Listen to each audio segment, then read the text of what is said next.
महात्मा कहते हैं जैसे, अब कबीर साहब कहते हैं, कबीर पिछले पाप से हरि चर्चा ना सुहावे, या ऊंघ है या उठ चले, ना और बात चलावे।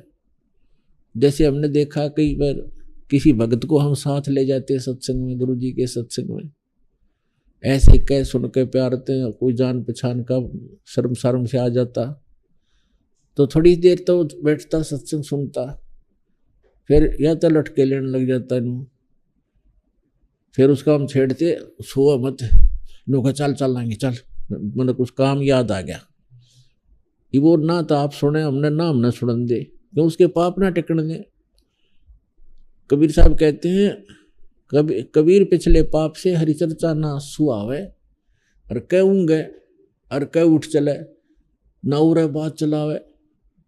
सत्संग हो रहा होता है, वो पहली बार जो हम लेकर गए, एक दो बार ऐसा चांस हुआ तो उसको सत्संग चल रहा है और बीच में कुछ और बात याद दिला देगा, वो काम था ना एक अपने वहाँ जाना था, उसको हम कहते डट जा थोड़ी देर सत्संग सुनने फिर बातें करेंगे। फिर उनका मैं चलूँ तू आ जाइए, अब जा भाई हम तो नहीं उठ सकते क्योंकि हम तो जिस उद्देश्य से आए वो काम करेंगे करेंगे। तो हमें पता था भगवान की उस थर्मामीटर से पता लग गया था कि इसके बुखार है अभी। तो कबीर साहब कहते हैं कबीर पिछले पाप से हरि चर्चा ना सुहावे, और कह ऊँगे कह उठ चले, ना और बात चलावे। और फिर वही प्राणी देखे हमने, एक दो बार ऐसे आए, फिर क्योंकि तो एक इंजेक्शन लग गया, सत्संग में आ गया, 10-20 मिनट भी बैठ गया प्राणी तो भी नरम हो गया उसका पाप।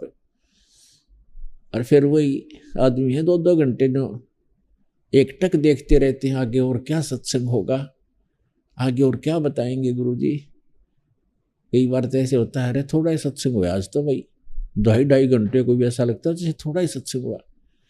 तो पाप आपके कट गए और रुचि भगवान में बढ़ गई। तो जैसे बीमार व्यक्ति पहले एक रोटी मुश्किल से खा पाता है, औषधि सेवन करने लगता है, और फिर देखा जब बुखार उतर जाता है तो सूखी रोटी होगी नोके ले आ फटाफट, सब्जी की आवश्यकता नहीं, सूखी खा जाएगा। और जब पहले वो सारे स्वस्थ भोजन बना रखा होता है 36 प्रकार की व्यंजन का, वो भी नहीं अच्छा लगता था। तो पुण्यात्मा सत्संग में आने से, ये तत्व ज्ञान सुनने से हमारे युगों युगों के पाप नाश होते हैं। जब तक हम सत्संग में नहीं आएंगे तो वो स्थान ही नहीं जहाँ पर हम पाप नाश कर सकें। जैसे आप संसार में जाते हैं, किसी भी कार्य में जाते हैं, तो वहाँ पर आपको सारी रोजी रोटी रोजगार व्यवसाय के व्यक्ति मिलेंगे, उनकी एक जैसी चर्चा, एक जैसे विचार, एक जैसा भाव, एक जैसी क्रियाएं होंगी। तो वहाँ तो आपके पाप बढ़े ही बढ़ेंगे। अब जैसे कोई, अब ठीक है काम भी करने पड़ेंगे, फील्ड में भी जाना है और सब कुछ हमने करना भी पड़ेगा, लेकिन उसके लिए तरीका बताया है। जैसे आप प्रतिदिन कपड़ा पहनते हो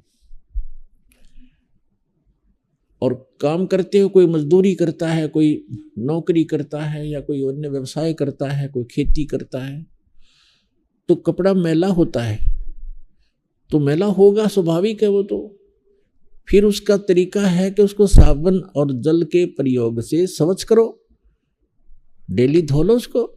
तो ठीक इसी प्रकार जब तक हम भक्ति नहीं करते, जब तक हम सत्संग रूपी इस सरोवर में नहीं आते और राम नाम का साबुन हम नहीं लगाते, तब तक तो हमारा ये अंतःकरण रूपी शरीर, ये चोला जो है अंतःकरण, ये मैला मैला हुआ था, पाप ही पाप इकट्ठे होते।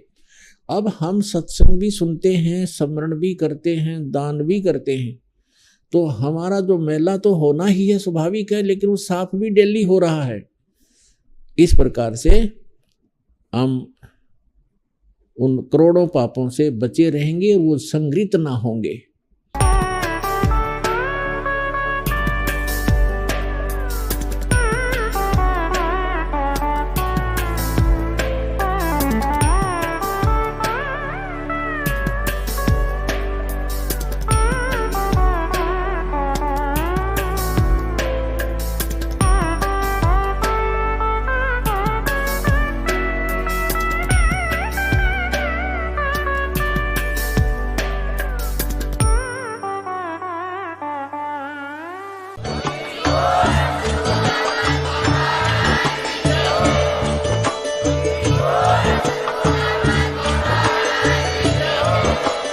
आप सुन रहे थे जगत गुरु तत्वदर्शी संत रामपाल जी महाराज जी के मंगल प्रवचन। अधिक जानकारी के लिए विजिट कीजिए हमारी वेबसाइट www.jagatgururampalji.org।